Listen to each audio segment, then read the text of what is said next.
বিগত আওয়ামী লীগ আমলে পুলিশ বাহিনীতে অন্তত ৮০ থেকে ৯০ হাজার সদস্যকে দলীয় বিবেচনায় নিয়োগ দেওয়া হয়েছে বলে জানিয়েছেন ঢাকার মেট্রোপলিটন পুলিশ নতুন কমিশনার।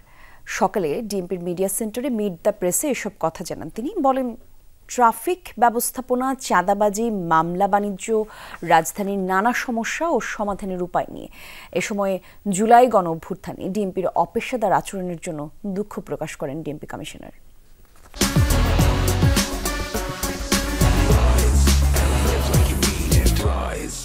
দেশ পুলিশ নতুনভাবে মানুষকে সেবা দেওয়ার জন্য কাজ শুরু করেছে। বাধ্যতামূলক অবসরে যাওয়ার ৮ বছর পর চুক্তিভিত্তিক ডিএমপি কমিশনার পদে ফিরে প্রথমবারের মতো আনুষ্ঠানিক সংবাদ সম্মেলন। শুরুতেই জুলাই ২৪-এর অভ্যুত্থানে পুলিশের ভূমিকার সমালোচনা করেন নতুন কমিশনার। ঢাকা মেট্রোপলিটন পুলিশ ওই আন্দোলনে পেশাদারিত্বের বাইরে গিয়ে যে কাজ করেন সেই কাজের জন্য আমি অত্যন্ত দুঃখিত এবং ঢাকাবাসীর কাছে তথা দেশবাসীর কাছে আমি ক্ষমা প্রার্থী। গণমাধ্যমের সামনে তুলে ধরেন নিজের পরিকল্পনা, নগর নিয়ে ভাবনা। যথারীতি জোর দেন ট্রাফিক ব্যবস্থাপনার দিকে। বললেন, যানবাহনের পাশাপাশি নাগরিক সচেতনতা ছাড়া এই সমস্যার সমাধান অসম্ভব। ব্যাটারি চালিত রিক্সা নিয়ে খোদ কমিশনারই শঙ্কিত। গত গভর্নমেন্টের সময় অটো রিক্সাকে অনুমতি দেওয়ার কারণে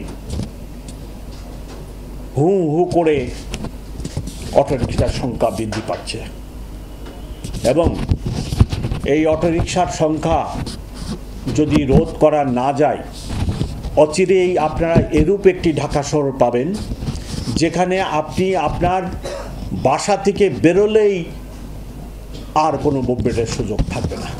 ছিনতাই, চাঁদাবাজি নিয়ে কমিশনার বলেন, চাঁদাবাজদের বিরুদ্ধে কঠোর ব্যবস্থা নেওয়া হচ্ছে। চাঁদাবাজির কারণে নিত্যপণ্যের দামও বাড়ছে বলে মনে করেন তিনি। জুলাই আগস্টের অভ্যুত্থানের পর মামলা বাণিজ্যের দায় বাহিনী এড়াতে পারে না বলে স্বীকার করেন ডিএমপি কমিশনার। যিনি বাদী হয়েছিলেন, এখন দেখা যাচ্ছে যে উনি ওই সময়ই উদ্দেশ্যমূলকভাবে এই ২০০ লোককে আসামি করছে। পরবর্তীতে উনি চাঁদাবাজি এই বাণিজ্যটা করবেন বলে। আবার আমার লোক যে সব ভালো তাও না, আমার কাছে রিপোর্ট আসতেছে আমার লোকেরাও আবার এই যে আসামি ২০০ তাদের থেকে নানা ধরনের বখরা আদায়ের চেষ্টা করতেছে। উভয়ের বিরুদ্ধে ব্যবস্থা, এবং আপনারা খবর নেন একজনের বিরুদ্ধে অলরেডি আমি ব্যবস্থা নিছি। পুলিশের অপেশাদার আচরণের জন্য রাজনৈতিক মনোবৃত্তিকে দায়ী করে কমিশনার বলেন, বিগত সময়ে নিয়ম নীতির তোয়াক্কা করেনি আওয়ামী লীগ সরকার। ৮০ থেকে ৯০ হাজার লোক রিক্রুটেড হয়েছে। আমরা তো মানবিক কারণেই তাদেরকে তো আমরা গ্রহণ করতে পারি না।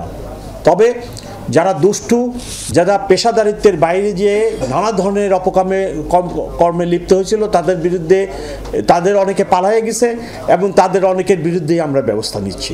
শহীদ বুদ্ধিজীবী দিবস, বিজয় দিবস এবং ইংরেজি নববর্ষ নির্বিঘ্নে উদযাপনে সব ধরনের ব্যবস্থা নেওয়া হয়েছে বলে সংবাদ সম্মেলনে জানান নতুন ডিএমপি কমিশনার। সকল বিষয়াদির ভিতরে আমাদের একটা ম্যানেজমেন্ট গড়ে তুলতে হবে।